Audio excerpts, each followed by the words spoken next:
કેમ છો વિદ્યાર્થી મિત્રો? મજામાં? શ્રી સ્ટડી યુટ્યુબ ચેનલમાં આપ સર્વનું હાર્દિક સ્વાગત છે. ધોરણ 10 વિષય સામાજિક વિજ્ઞાન, પાઠ નંબર 14 છે પરિવહન, સંદેશા વ્યવહાર અને વ્યાપાર. આની પહેલાંના લેક્ચરમાં આપણે વિદ્યાર્થી મિત્રો કેટલાક મુદ્દાઓ સમજ્યા હતા. આજે આપણે બાકી રહેલા કેટલાક મુદ્દાઓ છે એની ચર્ચા કરશું. હજુ સુધી આપે મારી ચેનલ સબસ્ક્રાઈબ ન કરી હોય તો સબસ્ક્રાઈબ કરી લો, જેથી આપની પ્રેરણાથી મને આવા સારા વિડીયો મૂકવાનો એક તક મળે. આજે જે આપણે મુદ્દાઓ સમજવાના છીએ એ છે જળમાર્ગ, હવાઈ માર્ગ, સંદેશા વ્યવહાર, ઉપગ્રહ સંચાર અને વ્યાપાર. તો વિદ્યાર્થી મિત્રો, મહત્ત્વના મુદ્દાઓ છે, પરીક્ષાલક્ષી છે, એને આપણે ક્રમશઃ સમજીએ. સૌથી પહેલો મુદ્દો છે કે ભારતના આંતરિક જળમાર્ગો. તમને પ્રશ્ન પણ આમાંથી પૂછાય કે ભારતના આંતરિક જળમાર્ગો વિશે ટૂંક નોંધ લખો. તો સામાન્ય રીતે જળમાર્ગ, આ જે પરિવહન સેવા છે ને, એનો સૌથી સસ્તો માર્ગ એ જળમાર્ગ છે. આ પરિવહન સેવા ઉત્તર પૂર્વ ભારતમાં અસમ રાજ્ય, પશ્ચિમ બંગાળ અને બિહાર જેવા કેટલાક રાજ્યોમાં જળમાર્ગ તરીકેની પરિવહન સેવા જે વધારે જોવા મળે છે. દક્ષિણ ભારતમાં પણ આંતરિક જળમાર્ગ છે, એટલે કે દેશની અંદરના ભાગોના, જેને આંતરિક જળમાર્ગ કહેવાય, એનો વિકાસ સારો એવો દક્ષિણ ભારતમાં થયેલો છે. આ જળમાર્ગ તરીકે ગંગા અને બ્રહ્મપુત્રા, આ બે નદીઓ છે એ સૌથી વધુ ઉપયોગી છે. ભારતમાં સૌથી વધુ વહાણવટો થતું હોય તો એ ગંગાની શાખા હુંગલી છે, જે કલકત્તામાં આવેલી છે, ત્યાં થાય છે. આ ભારતના રાષ્ટ્રીય જળમાર્ગો, જેમાં પશ્ચિમ બંગાળ છે, બિહાર છે, અસમ છે અને તમિલનાડુ, આ બધા જ રાજ્યોની અંદર કેટલીક નદીઓ કે જેના દ્વારા જળમાર્ગ તરીકે વધારે ઉપયોગી બને છે અને પરિવહનના માર્ગ તરીકે જળમાર્ગનો ઉપયોગ વધુ થાય છે. આ જળમાર્ગો છે એમાં નાની મોટી કેટલીક સ્ટીમરો પણ ચાલે છે. આંતરિક જળમાર્ગોની જાળવણી માટે સરકારે કેટલાક જળમાર્ગોને રાષ્ટ્રીય જળમાર્ગનો દરજ્જો પણ આપ્યો છે. અહીં 5 રાષ્ટ્રીય જળમાર્ગો છે, જેમાં રાષ્ટ્રીય જળમાર્ગ 1 છે એ ગંગા નદી ઉપર બનાવવામાં આવ્યો છે. 1620 કિલોમીટર લાંબો આ જળમાર્ગ છે, જે હલ્દીયાથી શરૂ થાય છે, અલ્હાબાદ સુધીનો આ જળમાર્ગ છે. પછી રાષ્ટ્રીય જળમાર્ગ 2 છે, બ્રહ્મપુત્ર નદી પર તૈયાર થયેલો છે. 891 કિલોમીટરની લંબાઈ ધરાવે છે, જેમાં અસમમાં આવેલું ઘુબરી છે ત્યાંથી શરૂ થાય છે તો છેક અરુણાચલ પ્રદેશ રાજ્યમાં આવેલ સાદિયા સુધીનો આ એક જળમાર્ગ આવેલો છે. રાષ્ટ્રીય જળમાર્ગ નંબર 3 છે, જે પશ્ચિમ કિનારાની નહેરોમાં તૈયાર કરવામાં આવ્યો છે, જે કેરળ રાજ્ય છે ને ત્યાં આવેલો છે. 250 કિલોમીટરની લંબાઈ ધરાવે છે. કેરળ રાજ્યના 2 વિસ્તારો, એક છે કોલ્લમ અને બીજું છે કોટ્ટાપુરમ, આ બંનેને જોડતો આ જળમાર્ગ છે. એ પછી રાષ્ટ્રીય જળમાર્ગ નંબર 4 છે, જે ગોદાવરી અને કૃષ્ણા નદી પર તૈયાર થયેલો છે. 1078 કિલોમીટરની લંબાઈ ધરાવે છે. કાકીનાડાથી શરૂ થાય છે તો છેક પોંડિચેરી, જે તમિલનાડુમાં આવેલું છે, અને કાકીનાડા છે એ આંધ્રપ્રદેશમાં આવેલું છે. આ બંનેને જોડતો જળમાર્ગ જે રાષ્ટ્રીય જળમાર્ગ નંબર 4 છે. ત્યારબાદ રાષ્ટ્રીય જળમાર્ગ 5 છે, બ્રાહ્મણી નદી પર બનાવવામાં આવેલો છે. 588 કિલોમીટરની લંબાઈ ધરાવે છે, તેમજ ગોએખલીથી શરૂ થાય છે તો છેક તાલચેર સુધી આ જળમાર્ગ આવેલો છે. આ ગોએખલીથી તાલચેર આ બંને જે વિસ્તારો છે એ ઓડિશા રાજ્યમાં આવેલા છે. તો વિદ્યાર્થી મિત્રો, આપણે જળમાર્ગની સ્પષ્ટ સમજૂતી મેળવી. હવે ત્યાર પછીના મુદ્દાની સમજૂતી મેળવીએ. ભારતના દરિયાઈ જળમાર્ગો. તો ભારતનો દરિયા કિનારો છે એ લગભગ 7,516 કિલોમીટર લાંબો દરિયાઈ માર્ગ છે. તેના પર 13 મોટા અને 200 જેટલા નાના દરિયાઈ બંદરો આવેલા છે. અહીં શિપિંગ કોર્પોરેશન ઓફ ઇન્ડિયાની સ્થાપના કર્યા બાદ ભારતના રાષ્ટ્રીય અને આંતરરાષ્ટ્રીય જળમાર્ગનો ખૂબ સારો એવો વિકાસ થયેલો છે. ભારતમાં પશ્ચિમ કિનારે કંડલા બંદર, મુંબઈ, નાહવા શેવા, જ્યાં મૂળભૂત રીતે જવાહરલાલ નહેરુ બંદર, પછી માર્મગોવા એટલે કે મુડગાંવ, ન્યૂ મેંગલોર અને કોચી એટલે કે કોચીન, આ બધા જ પશ્ચિમ ભારતના આ બંદરો છે. ત્યાર પછી પૂર્વ કિનારાના કેટલાક બંદરોની વાત કરીએ તો કોલકાતા, હલ્દીયા, પારાદીપ, વિશાખાપટ્ટનમ, પછી ચેન્નઈ છે, તુતિકોરિન છે, એન્નોર છે. આ બધા જ બંદરો પૂર્વ કિનારે આવેલા છે. જેમાં મુંબઈ છે ને એ ભારતનું સૌથી મોટું અને શ્રેષ્ઠ બંદર ગણાય છે. અહીં તમને એક માર્કમાં પ્રશ્ન પણ પૂછાય. શું પ્રશ્ન પૂછાય? તો કે ભારતનું સૌથી મોટું અને શ્રેષ્ઠ બંદર કયું છે? જવાબ વિદ્યાર્થી મિત્રો યાદ રાખવાનો છે, મુંબઈ. બીજો પ્રશ્ન તમને એ પૂછાય કે ભારતનો દરિયા કિનારો લગભગ કેટલા કિલોમીટર લાંબો છે? તો કે 7,516 કિલોમીટર. તેના પર કેટલા મોટા બંદરો અને કેટલા નાના બંદરો આવેલા છે? આવો પણ પ્રશ્ન પૂછાય. તો કે 13 મોટા અને 200 જેટલા નાના દરિયાઈ બંદરો આવેલા છે. કોની સ્થાપના પછી ભારત રાષ્ટ્રીય અને આંતરરાષ્ટ્રીય જળમાર્ગ સારો એવો વિકાસ થયો? તો તમને ખ્યાલ હોવો જોઈએ, શિપિંગ કોર્પોરેશન ઓફ ઇન્ડિયા આ જે સંસ્થા છે એની સ્થાપના કર્યા બાદ ભારતના રાષ્ટ્રીય અને આંતરરાષ્ટ્રીય જળમાર્ગનો વિકાસ સારો એવો થયો છે. તો આગળ વાત કરીએ આપણે વિદ્યાર્થી મિત્રો. ગુજરાતનો દરિયા કિનારો છે એ લગભગ 1,600 કિલોમીટર લાંબો છે. ગુજરાતના દરિયા કિનારે કંડલા બંદર છે, મુન્દ્રા બંદર છે, ભાવનગર બંદર છે, પોરબંદર, વેરાવળ, સિક્કા, પીપાવાવ, નવલખી, ઓખા, પોશિત્રા, હજીરા આ વગેરે અગત્યના બંદરો છે જે ગુજરાતના દરિયા કિનારે આવેલા છે. અહીં ભાવનગર છે એમાં એકમાત્ર એવું બંદર છે કે જ્યાં ઓટોમેટિકલી એક લોક ગેટ આવેલી છે. બીજા નંબરે પોરબંદર છે, તો ત્યાં 12 માસ ખુલ્લું રહેતું એક બંદર છે. અને કંડલા બંદર છે એ તો ગુજરાતનું સૌથી મોટું બંદર છે. તમે ચિત્ર જોઈ શકો છો, એ દરિયાઈ બંદરનું ચિત્ર છે. તો વિદ્યાર્થી મિત્રો, આપણે દરિયાઈ જળમાર્ગો વિશે વાત કરી.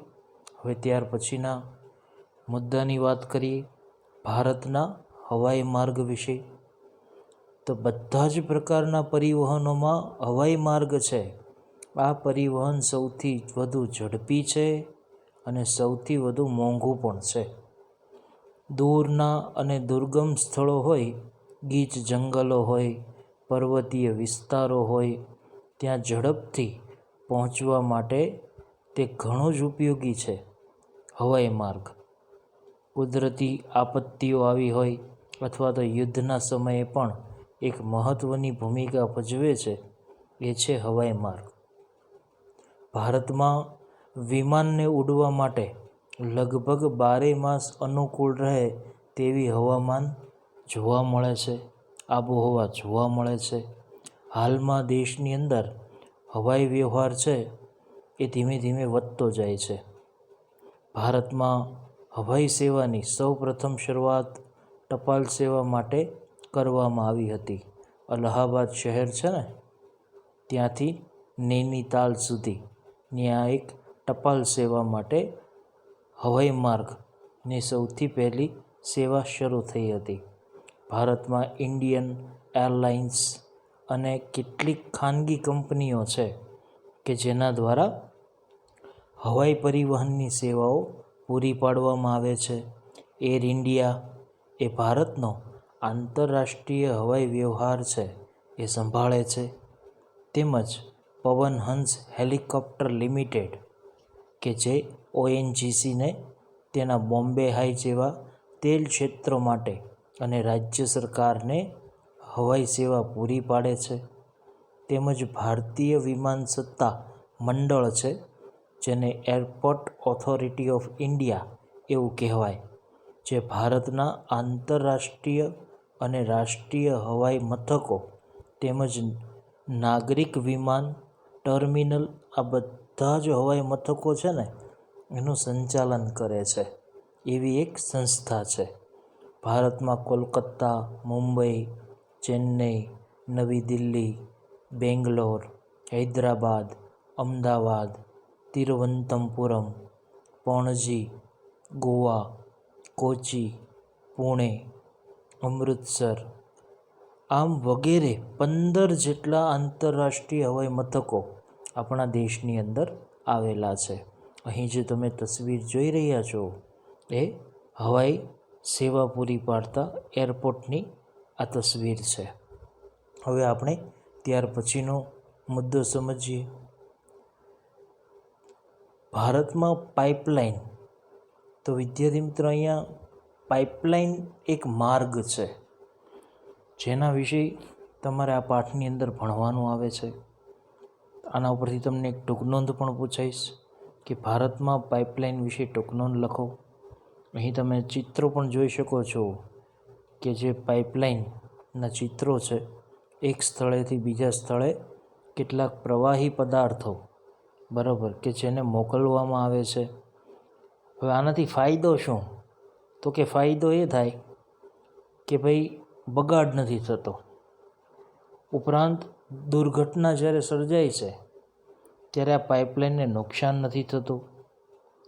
આ ફાયદો થાય છે. પાઇપલાઇનનો ઉપયોગ પાણી, પછી ખનિજ તેલ, કુદરતી વાયુ અને કેટલાક અન્ય પ્રવાહી પદાર્થો છે એના માટે આ પાઇપલાઇન પરિવહન સેવા એ પૂરી પાડવામાં આવે છે. ભારતમાં આ પ્રકારની પાઇપલાઇનો છે એ કેટલાક શહેરોની અંદર નાખવામાં આવી છે. ખનિજ તેલની રિફાઇનરીઓ, અન્ય કેટલાક ખાતરના કારખાનાઓ છે, તાપ વિદ્યુત મથકો છે, એ વગેરેની નજીકમાં આવી કેટલીક પાઇપલાઇનો છે એ નાખવામાં આવી છે. ભારતમાં ખનિજ તેલ અને કુદરતી ગેસ એની મુખ્ય પાઇપલાઇનો છે એનો પરિચય આપણે મેળવીએ. જેમાં સૌથી પહેલું છે અસમ રાજ્યમાં નાહર કોટિયાથી શરૂ થાય છે નુનમતી બરોની સુધીની ખનિજ તેલની પાઇપલાઇનો પથરાયેલી છે. બીજું જોઈએ તો ગુજરાત રાજ્યમાં કલોલથી શરૂ થાય છે કોયલી સુધી અને સલાયાથી શરૂ થાય છે તો છેક મથુરા સુધી મુખ્ય પાઇપલાઇનો આવેલી છે.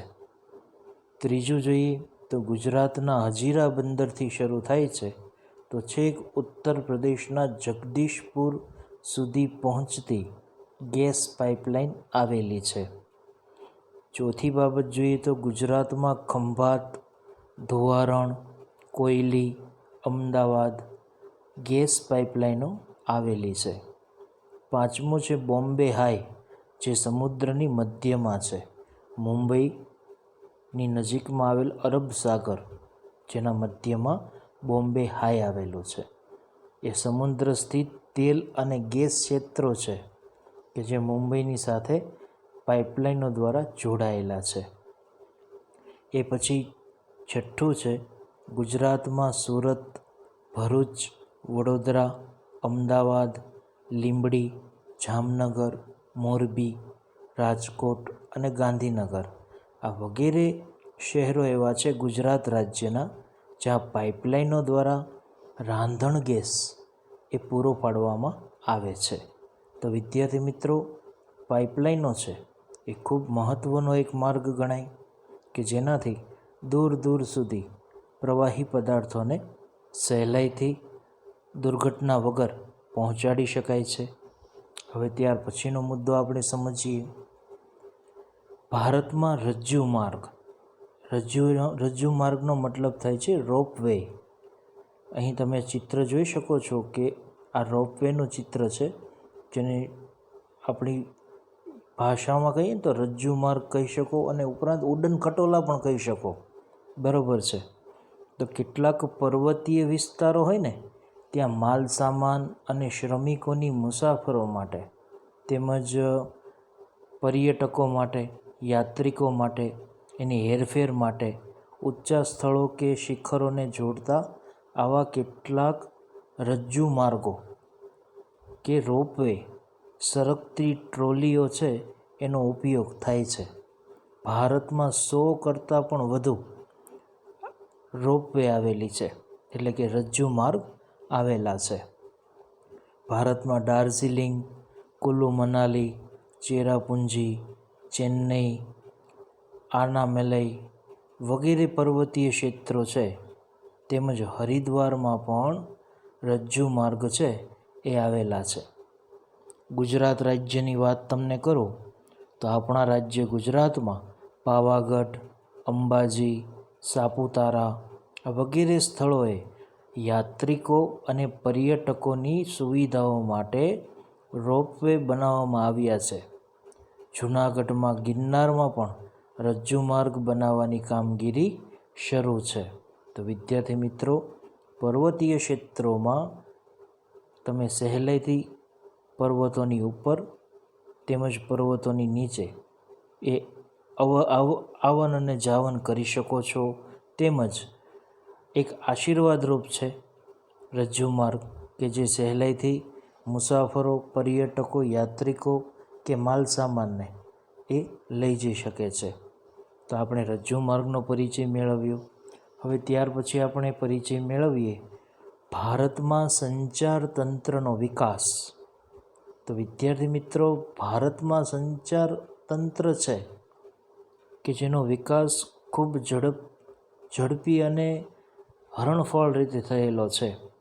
એવું કહેવાય છે કે વિજ્ઞાન અને ટેકનોલોજી એ સંચાર ક્ષેત્રે ક્રાંતિ લાવવામાં ખૂબ મહત્ત્વનો ફાળો આપ્યો છે. પછી ટપાલ સેવા હોય, ટેલિફોન સેવા હોય, email, cellphone, radio, television, computer, internet, satellite આ વગેરે સાધનો છે ને એ સંચારને ખૂબ જ ઝડપી અને સરળ બનાવ્યું છે. આ સંચાર તંત્રના મુખ્ય 2 વિભાગો પડે છે. પહેલો વિભાગ છે વ્યક્તિગત સંચાર તંત્ર અને બીજો વિભાગ છે સામૂહિક સંચાર તંત્ર. વ્યક્તિગત એટલે વ્યક્તિ પોતે અને સામૂહિક એટલે સમૂહ. બરાબર છે. હવે વ્યક્તિગત સંચાર તંત્ર એટલે ઇન્ટરનેટ અને સ્માર્ટફોન વ્યક્તિગત સંચારના સૌથી અસરકારક અને આધુનિક સાધનોમાં ગણાય છે, જેમાં ઈમેલ, ઈ-કોમર્સ, પછી પૈસાની લેવડ દેવડ આ વગેરે ઇન્ટરનેટને કારણે ઝડપી બન્યા છે. આ ઉપરાંત સોશિયલ મીડિયા વિવિધ એપ્લિકેશનો મારફતે સંચાર ક્ષેત્રમાં ક્રાંતિ આવી છે. ગ્રામ્ય વિસ્તારોના લોકો પણ તેના મારફતે ખૂબ જ સરળતાથી દેશ વિદેશના લોકો સાથે સંપર્કમાં આવ્યા છે. જ્યારે સામૂહિક સંચાર તંત્રની વાત કરીએ તો કે સમૂહ સંચાર માધ્યમ બે છે. પહેલું છે મુદ્રિત માધ્યમ અને બીજું છે ઇલેક્ટ્રોનિક માધ્યમ.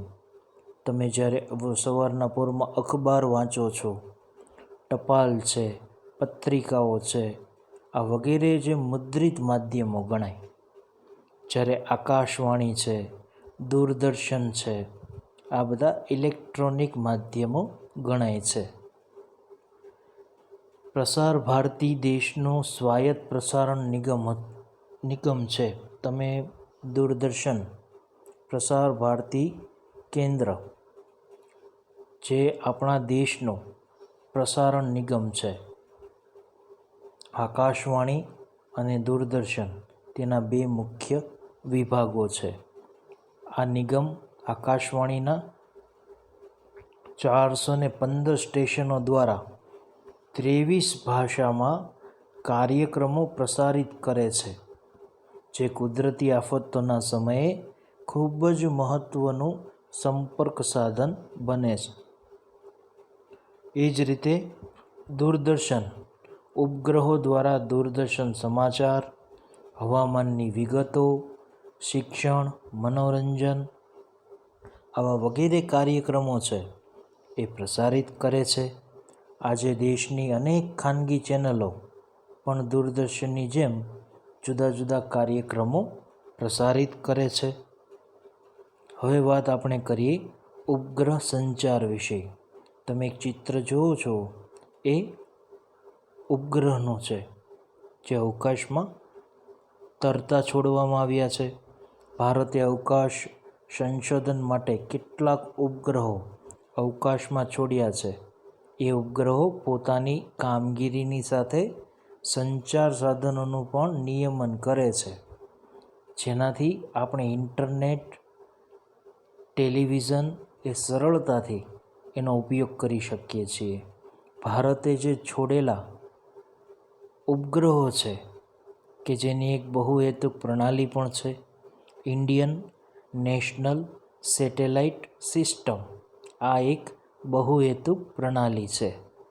તે હવામાન અને ચક્રવાત તેમજ વાવાઝોડા જેવી આફતોના સમયે ખૂબ જ મહત્ત્વનો સંપર્ક સાધન બની રહે છે. તેમજ ભારતીય દૂરસ્થ સંવેદન એટલે કે ઇન્ડિયન રિમોટ સેન્સિંગ સેટેલાઇટ આ પદ્ધતિના ઉપગ્રહો પર આત્મનિર્ભર બનીને પોતાના પ્રક્ષેપણ વાહન પોલાર સેટેલાઇટ લોન્ચ વ્હીકલ કે જેનો વિકાસ કર્યો છે. તમે જાણો છો કે ભારત અવકાશીય ક્ષેત્રે જે ઉપગ્રહો છોડ્યા એમાં ભારત દેશના વૈજ્ઞાનિકો દ્વારા આત્મનિર્ભર બનીને કામગીરી કરવામાં આવી છે.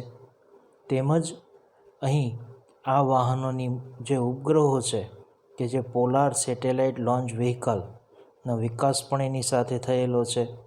તો ખાસ આપણે ટેલિવિઝન કે કમ્પ્યુટર કે ઇન્ટરનેટ આ બધી જ સેવાઓ સરળતાથી ઉપયોગમાં લઈએ છીએ તે ઉપગ્રહની દેન કહેવાય. બરાબર છે. હવે વિદ્યાર્થી મિત્રો, ત્યાર પછીનો મુદ્દો સમજીએ. આંતરિક વ્યાપાર કોને કહેવાય? તો કે ભાઈ, એક જ રાજ્યમાં વિપુલ પ્રમાણમાં ઉત્પાદિત થયેલી ચીજવસ્તુઓ બીજા રાજ્યમાં જ્યારે નિકાસ કરવામાં આવે છે અને બીજા રાજ્યમાં ઉત્પાદિત ચીજવસ્તુઓ પોતાના રાજ્યમાં આયાત કરવામાં આવે છે, તેને આંતરિક વ્યાપાર કહેવાય. જો આપણે ઉદાહરણથી સમજીએ, પંજાબમાં ઘઉં વધારે ઉત્પાદન થાય છે, તેથી તે બીજા રાજ્યોમાં મોકલે છે ને. જ્યારે પંજાબમાં મીઠું પાકતું નથી, તેથી ગુજરાત જેવા રાજ્યોમાંથી મીઠું પકવતા રાજ્યોમાંથી પંજાબ રાજ્ય આયાત કરે છે મીઠું. તો આ રીતે એક આંતરિક વ્યાપાર દેશની અંદરના જે રાજ્યો છે એ અંદરો અંદર આ રીતે વ્યાપાર કરે છે, ચીજ વસ્તુઓની આપ લે કરે છે. આમ દેશમાં કેટલાક રાજ્યોની વચ્ચે થતી જુદી જુદી પેદાશો એની લે વેચને કારણે આંતરિક વ્યાપારનો વિકાસ ખૂબ ઝડપી થયો છે. ત્યાર પછી આપણે નવા મુદ્દાની વાત કરીએ. હકારાત્મક અને નકારાત્મક વ્યાપાર તુલનાનો અર્થ સમજીએ અને સાથે એની અસરો પણ આપણે સમજીએ. તો દેશના આંતરિક વ્યાપારમાં આયાત કરતાં નિકાસની કિંમતો છે એ ખૂબ વધુ છે. તો દેશની વ્યાપાર તુલા હકારાત્મક ગણાય, પરંતુ નિકાસ કરતાં આયાતની કિંમત વધારે થાય તો દેશની વ્યાપાર તુલા નકારાત્મક ગણાય. આનો મતલબ એવો થાય, જો નિકાસની કિંમતો આપણને વધુ મળતી હોય બરાબર તો હકારાત્મક ગણાય છે આપણા માટે. પણ જો આપણે અમેરિકા પાસેથી વસ્તુ ખરીદીએ આપણને મોંઘી પડે અને ભારતમાંથી જે વસ્તુ આપણે વેચીએ છીએ અમેરિકાને એ લોકોને સસ્તી પડે તે નકારાત્મક ગણાય. તો જે દેશ આયાત કરતાં નિકાસ વધારે કરે છે તેના ચલણનું મૂલ્ય આંતરરાષ્ટ્રીય બજારમાં વધે છે, અને જે દેશ નિકાસ કરતાં આયાત વધારે કરે છે તો તેના ચલણનું મૂલ્ય આંતરરાષ્ટ્રીય બજારમાં ઘટી જાય છે. તો હંમેશા નિકાસ વધવી જોઈએ અને આયાત છે એ ઘટવી જોઈએ, તો જ દેશનું આંતરરાષ્ટ્રીય બજારમાં મૂલ્ય વધે. હવે ત્યાર પછીનો આપણે મુદ્દો સમજીએ. ભારતના આયાત વ્યાપાર અને નિકાસ વ્યાપાર વચ્ચે તફાવત સમજીએ. તો વિદ્યાર્થી મિત્રો, સૌથી પહેલાં આપણે આયાત વ્યાપાર છે એની વાત કરીએ. અને અંગ્રેજીમાં શું કહેવાય એની પણ ચર્ચા કરી લઈએ. આયાત વ્યાપાર અને નિકાસ વ્યાપાર એટલે કે એને તમે સામાન્ય રીતે ઇમ્પોર્ટ એક્સપોર્ટ પણ કહી શકો છો, બરાબર. હવે આયાત વ્યાપાર છે તો તેમાં બીજા દેશોમાંથી વસ્તુઓ ખરીદવી અને ભારતમાં લાવવી એને આયાત કહેવાય. નિકાસ કોને કહેવાય? તો કે ભાઈ ભારત દેશની વસ્તુઓ છે એ બીજા દેશને વેચવી એને કહેવાય નિકાસ. ફરી પાછા આયાત વ્યાપાર સમજીએ. તો કે ભારત સામાન્ય રીતે તેની વિકાસ યોજનાઓ અને ઉદ્યોગો માટે વિદેશથી ખનિજ તેલ, યંત્ર સામગ્રી, સાધનોની કેટલીક આયાતો કરે છે. જ્યારે નિકાસ શું? તો કે ભાઈ નિકાસ વ્યાપાર છે એમાં ભારત વિદેશી હુંડિયામણની કમાઈને પોતાના વ્યાપારની સમતુલા જાળવી રાખવા કેટલીક વસ્તુઓ છે કે જેની નિકાસ કરે છે. આયાત વ્યાપાર તો કે ભારતની આયાતમાં મુખ્યત્વે ખનિજ તેલ હોય, યંત્ર સામગ્રીઓ હોય, સોનું છે, ગોલ્ડ, પછી હીરા છે, ડાયમંડ, લોખંડ પોલાદ છે, રસાયણો છે, ખાતરો છે, દવાઓ છે, ઇલેક્ટ્રોનિક ઉત્પાદનો છે, જેની આપણે બીજા દેશોમાંથી વસ્તુ ખરીદીએ છીએ, આયાત કરીએ છીએ. અને નિકાસ શું કરીએ છીએ? તો કે ભારતની નિકાસમાં મુખ્યત્વે કાપડ છે, વસ્ત્રો છે, કેટલાક આભૂષણો અને ઝવેરાતો છે, શણ છે અને શણની કેટલીક વસ્તુઓ છે, તેમજ શણનું કાપડ છે, વાહનો છે, ઇજનેરી સામાન છે, કાચું લોખંડ છે, રસાયણો અને યંત્રો છે, ચામડાનો કેટલોક સામાન છે, એવી કેટલીક વસ્તુઓને આપણે નિકાસ કરીએ છીએ. અને આયાત વ્યાપારમાં છેલ્લો મુદ્દો સમજીએ. તેમાં બીજા દેશોમાંથી વસ્તુઓ ખરીદીને ભારત લાવવામાં આવે છે. અમેરિકા જેવા દેશોમાંથી આપણા દેશમાં વસ્તુઓ ખરીદીને લાવવામાં આવે છે. જ્યારે નિકાસ છે એ ભારત પોતાની વસ્તુઓ બીજા દેશમાં વેચે છે, એટલે કે ભારત દેશ અમેરિકા દેશની અંદર મેડ ઇન ઇન્ડિયાવાળી વસ્તુઓ વેચે છે. તો ખાસ આયાત અને નિકાસ વચ્ચે આપણે તફાવત જોયો. ખૂબ સરસ રીતે આપણે અભ્યાસ કર્યો. તો અહીં સુધી આપનો પાઠ નંબર 14 છે. હવે પછી આપણે પાઠ નંબર 16 છે, આર્થિક ઉદારીકરણ અને વૈશ્વિકીકરણ, તેનો આપણે પરિચય મેળવશું નેક્સ્ટ લેક્ચરમાં. જય હિન્દ, જય ભારત, વંદે માતરમ.